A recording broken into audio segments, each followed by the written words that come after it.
आमा चाहिँ कहाँ जानुभएछ आमा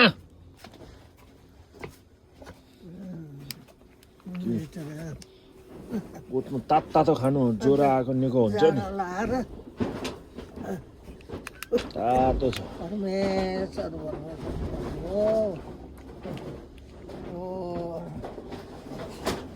धेरै भगवान्लाई सोच्नु पर्दैन खानु खानु तातो है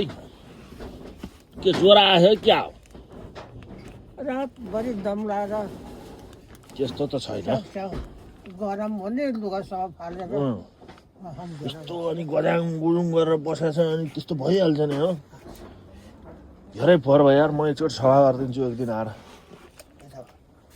भयो नि ठिक छ म बाहिर कामदारहरूलाई पनि दिनु पऱ्यो नि